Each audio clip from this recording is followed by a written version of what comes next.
Welcome to જય માનપુણા kitchen. હું લાબી આહિર આપ છો ને મારા જય દ્વારકાધીશ. તો આજે હું તમારી સાથે શેર કરીશ કે વોશિંગ મશીનને આપણે ઝાઝા વર્ષ સુધી એવું ને એવું કેવી રીતે રાખવું, કે શું યુઝ કરવાથી મશીન કાઢશે નહીં, કે એને લાંબા સમય સુધી કેવી રીતે કલર એનો જાળવી રાખવો, તે હું તમને મશીન વિશે મારા આજના વિડીયોમાં હું તમને બધી તમારા ઉપયોગી થતી એવી તમને હું ટિપ્સ બતાવવાની છું.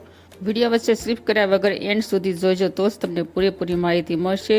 તમે જો હજી સુધી જય માનપુણા કિચનને સબસ્ક્રાઈબ ન કર્યું તો પ્લીઝ સબસ્ક્રાઈબ જરૂર કરી દેજો. જુઓ, મારા આ મશીનને 7 થી 8 વર્ષ થઈ ગયા છે, બિલકુલ કાટ્યું નથી. જુઓ, નીચે પણ એવું ને એવું છે, ઉપર સુધી તેનો કલર એવો ને એવો છે. અને સાપમાં છે ને તમારે આ રીતે એને પ્લાસ્ટિક લગાડી જ રાખવાનું, તો સાપ એક પણ ખરાબ નહીં થાય અને ઝાઝા વર્ષ સુધી એવું ને એવું જ મશીન રહેશે.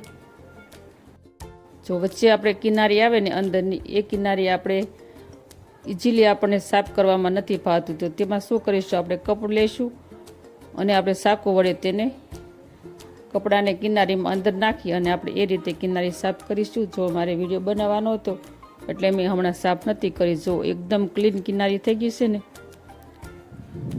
અમારા ઘરે મશીન જે છે ને તે 6.25 કિલોનું મશીન છે, એટલે આની અંદર અમે છે ને વધીને અમારે 12 થી 13 કપડાં સુધી સમાય છે. ઘણા લોકો મશીન વિશે કહેતા હોય કે મશીનમાં અમારા કપડાં સારા નથી થતા, કે અમે મશીનમાં કપડાં નથી ધોતા, કે કપડાં ડલ રહી જાય અથવા તો કપડું ઝાખું રહી જતું હોય, એકદમ થોડું ફૂલ જેવું ન થતું હોય, કે ક્લીન કપડું ન આપણને દેખાતું હોય. તો તેના માટે પણ હું તમને કયા પાવડર અને કયું લિક્વિડ યુઝ કરું તે પણ હું બતાવીશ. તો તેના માટે છે ને મશીનમાં આપણે પહેલાં તો એરિયલ પાવડર કે બીજો નિરમા કે સલ્ફેક્સર ગમે તે આવતો હોય તેને આપણો પાવડરનો કોઈ પણ યુઝ નહીં કરવાનો. મશીનમાં પહેલાં તો આપણે એરિયલનું લિક્વિડ યુઝ કરવાનું, કે બીજું તમે ગમે તે ભારે કંપનીનું હોય ને તે લિક્વિડ યુઝ કરવાનું.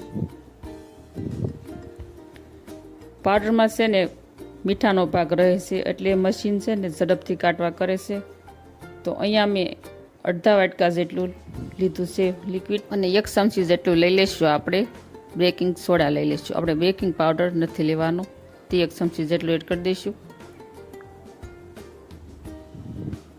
ત્યારબાદ મેં અહીંયા લીધું છે અડધું લીંબુ. લીંબુ છે ને તે ઝડપથી મેલ કાપે છે અને કપડાં એકદમ ચોખ્ખા બને છે અને એકદમ શાઇનિંગ આપે છે કપડામાં. તો આપણે અડધું લીંબુ નીસોઈ દઈશું અંદર, અને ત્યારબાદ આપણે ઢાંકણું પેક કરી દઈશું. અને ઢાંકણને જ્યારે ઉપર લિક્વિડ કે લાગેલું હોય ને આપણે તરત તેને સાફ કરી નાખવાનું, જે મશીન છે ને આપણું કાઢે નહીં.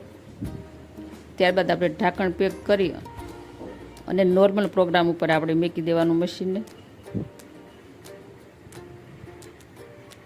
આપણે મશીન ચાલુ કરી દઈશું. અને મશીનમાં હજી સુધી કોઈ એક સિક્રેટ વાત કોઈએ નહીં બતાવી હોય, તે હું તમને આજે બતાવું છું. તો મશીન સેટ થઈ જાય અને વજન મપાઈ જાય ત્યાર પછી મશીનનું સકડું ફરવા લાગે અને જુઓ પાણી નળમાંથી આવવા લાગે. એટલે આ પ્રોસેસ છે ને આપણે એકવાર પાણી મશીન લઈ લઈને એટલે આપણે મશીનને બંધ કરી દેવાનું. જુઓ, અહીંયા આપણું મશીન હજી એકવાર પાણી લેશે તો આપણે થોડી વાર રહીને જોઈ લઈશું. જુઓ, પાણી છે ને મશીન એકવાર લઈ લીધું છે.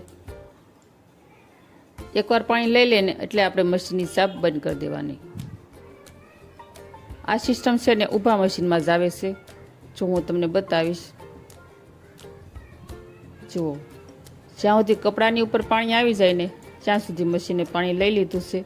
હવે આપણે આમનામ પલળવા દઈશું, એટલે મેલ છે ને એકદમ ઝડપથી ઓગળી જાય અને કપડાં છે તે વધારે સરસ ક્લીન થઈ જાય. હવે આમનામ આપણે 15 મિનિટ સુધી રહેવા દેવાનું છે કપડાને. આમ જ પાણીમાં જ રાખીશું એટલે સરસ મેલ ગળી જાય. તો 15 મિનિટ બાદ આપણે મશીનને ચાલુ કરશું. જુઓ, આમનામ જ છે ને પાણી. જુઓ, તમે જોઈ શકો છો. આપણે જ્યારે મશીન બંધ કર્યું ને ત્યારે પાણી હતું ને એટલું જ પાણી છે અત્યારે. હવે આપણે મશીનને ચાલુ કરી દઈશું. જુઓ, જે પ્રોગ્રામમાં આપણે મશીન બંધ કર્યું હતું ને એ જ પ્રોગ્રામ ચાલુ થઈ જાય. જો 43 નંબરમાં આપણે બંધ કર્યું હતું એટલે 43 નંબર આવી જાય. તો હવે આપણે મશીન આ રીતે ચાલુ કરી દઈશું અને સરસ રીતે કપડાં હવે ધોવાઈ જશે. તો ફ્રેન્ડ, તમે આ રીતે કપડાં ધોઈ અને એકવાર મને જરૂર કહેજો કમેન્ટ કરી, અને તમને આ જાણકારી કેવી લાગી તે પણ મને જરૂર કહેજો. અને આવી જ નવી નવી જાણકારી અને નવી નવી રેસીપીઓ શીખવા માટે જય માનપુણા કિચનને સબસ્ક્રાઈબ કરી દેજો. વિડીયોને એક લાઈક જરૂર કરજો અને વધુમાં વધુ શેર કરજો. તો આવજો, ફરી મળીશું આવી જ નવા વિડીયો સાથે. ત્યાં સુધી થેન્ક યુ. જય દ્વારકાધીશ એન્ડ જય સિયારામ. ધન્યવાદ.